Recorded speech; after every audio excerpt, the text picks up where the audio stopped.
Oh, hola, no los vi ahí, chavos. ¿Alguna vez escucharon hablar sobre Lucas Alamán? ¿No? Bueno, les platicaré. Después de que México se separara de España, tuvo múltiples problemas de organizaciones políticas y sociales, por lo que muchos conflictos surgieron a lo largo de sus primeros años independientes, y con estos conflictos surgieron también personajes importantes e influyentes. En este video hablaremos sobre uno de ellos, sobre Lucas Alamán, un personaje que tuvo bastante influencia durante esta época y que además participó en diversos cargos políticos. Escribió de forma detallada algunos importantes acontecimientos históricos y entre otras aportaciones. Cabe aclarar que en este video solo nos concentraremos en su vida a partir de que México deja la soberanía.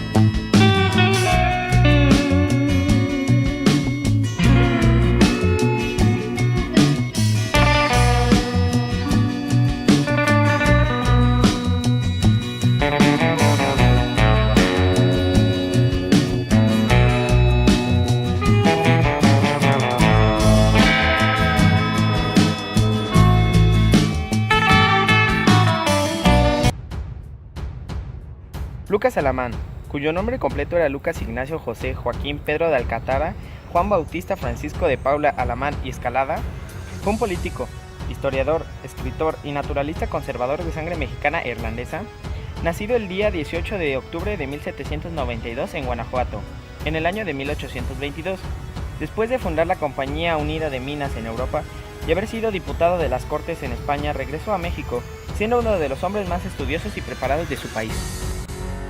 Su regreso también se le otorgó en el año 1824 el cargo de ministro de Relaciones Interiores y Exteriores, por lo que servía como ministro de Justicia del país.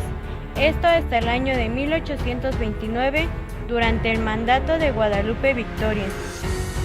Durante este periodo de su vida fue capaz de conseguir sustanciales cantidades de capital inglés para la nación, además de seguir la aprobación británica de la independencia de México. Esto gracias a los amplios conocimientos y capacidad de negociación. Más tarde, cuando Anastasio Bustamante llegó al poder, este le otorgó a Alamán el cargo de ministro en jefe, puesto que se dio cuenta de la enorme capacidad que tenía.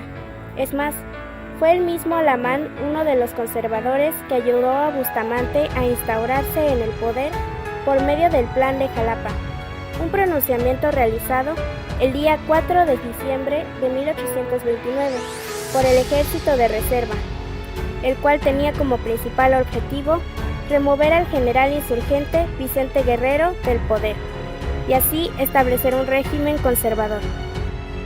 Después de esto, Vicente Guerrero fue capturado mientras viajaba por alta mar. Subsecuentemente, las autoridades mexicanas lo enjuiciaron en corte marcial y en poco tiempo fue ejecutado. Alamán sostenía que Guerrero era una figura de poca importancia dentro de la política y que su mera presencia le hacía daño al país. Lo envenenaba, por lo que él celebró su ejecución con felicidad. Esto le trajo problemas con los liberales mexicanos, pues estos vieron la ejecución del expresidente como un asesinato disfrazado, así que lo culparon por la muerte de Guerrero. A pesar de esto, Alamán afirmó durante toda su vida que él no tenía relación con el movimiento que condujo a la captura del militar. Incluso, publicó un manuscrito en el cual explicaba con lujo de detalle que él no era el culpable de lo que más tarde se denominó una de las traiciones más duras en la historia de la República Mexicana. Durante el mismo gobierno de Bustamante, Alamán ocupó por segunda vez el cargo de ministro de Relaciones Interiores y Exteriores, y con este cargo fue el encargado de crear el Banco Nacional de Avío, el primer banco en la historia de México. Con este banco, el país tendría la estabilidad económica necesaria para sustentarse y florecer bajo una economía en crecimiento. Alamán planeaba fomentar la industria textil para los nuevos fondos de México, puesto que este había tenido un crecimiento importante en los últimos años del gobierno de Bustamante. Poco después ocurrió uno de los acontecimientos más significativos para México. Texas se independizó y en un tiempo se unió a Estados Unidos. Esto marcó tan profundo a Alamán que decidió retirarse de la política. Y aunque Alamán ya no estaría directamente involucrado con los conservadores y sus decisiones políticas, siguió contribuyendo en lo que creía mejor para el país, ocupando el cargo de civil de director de la Junta de Fomento de la Industria, trabajo que mantuvo por el resto de su vida. Incluso antes de la unión de Texas con los Estados Unidos, a Alamán nunca le había agradado la idea de que ellos se relacionaran de alguna forma con México. De hecho, siempre estuvo concentrado en intentar contrarrestar la influencia estadounidense en México, usando su carrera tanto política como civil. Es más, antes de la independización de Texas, él ya había logrado disminuir el índice de migratorios estadounidenses a Texas, y además se opuso rotundamente a la firma de un tratado de libre comercio del territorio con los Estados Unidos. Después de que Texas se independizara, Alamán tuvo que negociar cuáles serían las líneas fronterizas entre México y los Estados Unidos. Estas negociaciones resultaron ser exitosas y así se llegó a un acuerdo, en el cual se estipulaba correctamente cuál sería la frontera. Sin embargo, más tarde, cuando Texas se uniera a los Estados Unidos, estos acuerdos terminarían rompiéndose, dando como consecuencia la guerra de Estados Unidos contra México, en la cual los dos países lucharían por los territorios. Así, Alamán favoreció grandemente a la colonización de los territorios norteños, incluyendo islas y archipiélagos que aún no tuvieran algún dueño. Esto lo hizo con la intención de evitar que los Estados Unidos siguieran ganando territorio marítimo cerca de México. Su vida entera estuvo llena de choques entre su país de nacimiento y su vecino norteño, proponiendo siempre soluciones y acuerdos para poder disminuir la influencia norteamericana y así dar poder a la nación mexicana. Centrándonos ahora un poco más en su vida como civil, desde la década de 1840, Alamán se dedicó a escribir múltiples obras literarias, las cuales estaban fuertemente motivadas en contar la historia de México, aunque él, al ser conservador, impregnó bastante de esas ideas. Las obras que escribió son consideradas las mejores y las más completas producciones conservadoras del siglo XIX, puesto que fue el único autor mexicano que no se oponía a la presencia de España dentro de su país. Esta forma de pensar no era bien recibida por los ilustres de aquella época, pero Alamán estaba fuertemente influenciado por los europeos debido a su participación en las cortes de Cadix a principios de su vida, y eso apegó a los regímenes monárquicos del viejo continente. Luego de que la guerra entre Estados Unidos y México terminara, la vida de Alamán tomó otra vez un pequeño giro hacia lo político, puesto que coincidió con Santa Anna, quien en ese momento se hallaba exiliado tras la guerra, y quien más tarde volvería al poder. De hecho, este acontecimiento se le atribuye a Alamán, pues este ayudó al presidente bajo la condición de ayudar a todos aquellos que tuvieran intereses en propiedades para evitar que perdieran dinero. Alamán además solicitó a Santa Anna que se estableciera un programa en el cual se abandonarían las prácticas de persecución política contra miembros de la Iglesia. Y aunque este último periodo de Santa Anna en la presidencia fue probablemente uno de los peores, él realmente cumplió su palabra y favoreció a la Iglesia como le había prometido a Alamán. Lo primero que hizo fue revocar un decreto presidencial que duró 20 años vigente, el cual no permitía el cumplimiento de los votos que los monjes hacían en los monasterios.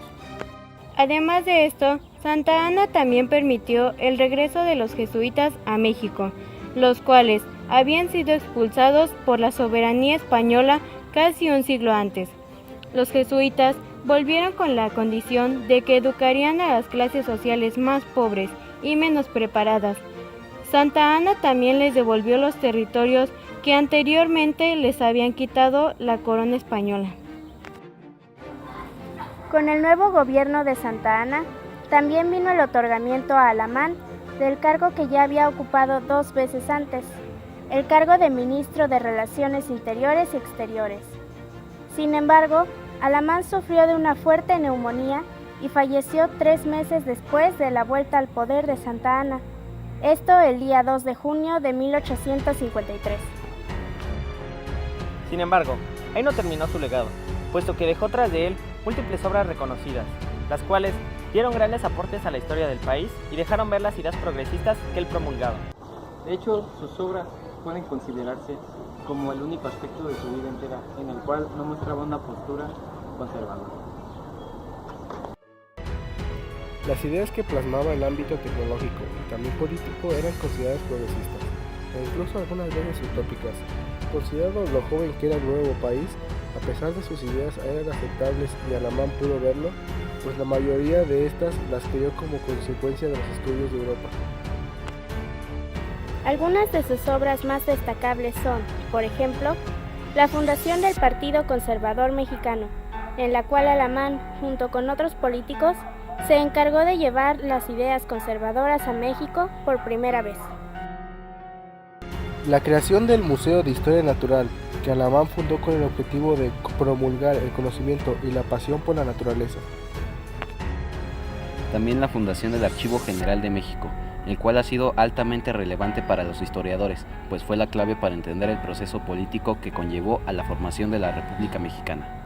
Los tomos de la historia de México actualmente son considerados unos de los más completos escritos de la época. Los 5 libros que lo conforman representan y recopilan todo lo ocurrido en México desde su independencia hasta 1852, año en el que se publicaron los libros. Otra es la obra literaria Disertaciones sobre la historia de la República Mexicana, que fue un tomo de 3 volúmenes, el cual contaba la historia de lo que fue la política y la sociedad mexicana durante la época colonial. Una de las más importantes, la anteriormente mencionada creación del Banco Nacional de Avío, que impulsó grandemente la economía del país. Como si esto fuera poco, también fundó su propia compañía minera, como su familia antes de él. Creó la primera industria independiente para trabajar el metal en México y actuó como presidente del Ayuntamiento de Ciudad de México.